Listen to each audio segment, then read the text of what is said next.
بسم اللہ الرحمن الرحیم۔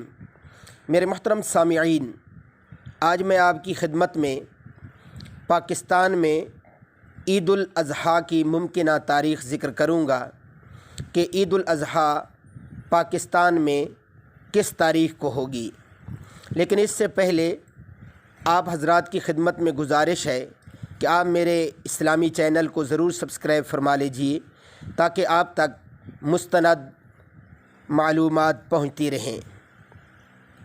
Karachi monitoring desk Karachi university institute of space and technology کے سربراہ ڈاکٹر جاوید اقبال نے کہا ہے کہ پاکستان میں عید الاضحیٰ ممکنہ طور پر 10 جولائی کو ہوگی۔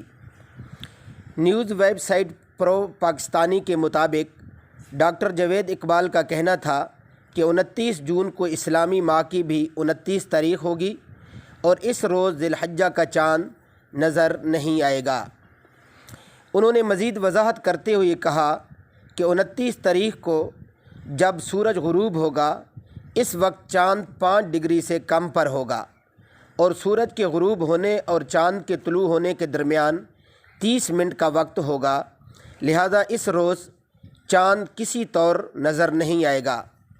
ڈاکٹر جاوید اقبال نے کہا کہ ذی الحجہ کا چاند 30 جون کو نظر آئے گا اور 1 ذی الحجہ 1 جولائی کو ہوگی۔ رپورٹ کے مطابق مرکزی رؤیت ہلال کمیٹی کا اجلاس 29 جون کو ہوگا، جس کی صدارت مولانا عبدالخبیر آزاد کریں گے۔ زونل کمیٹیوں کے اجلاس بھی 29 جون کو ہی ہوں گے۔ میرے محترم سامعین، اللہ رب العزت ہمیں اپنی استطاعت کے مطابق بڑھ چڑھ کر قربانی والی سنت میں حصہ لینے کی توفیق عطا فرمائے۔ وآخر دعوانا ان الحمد للہ رب العالمین۔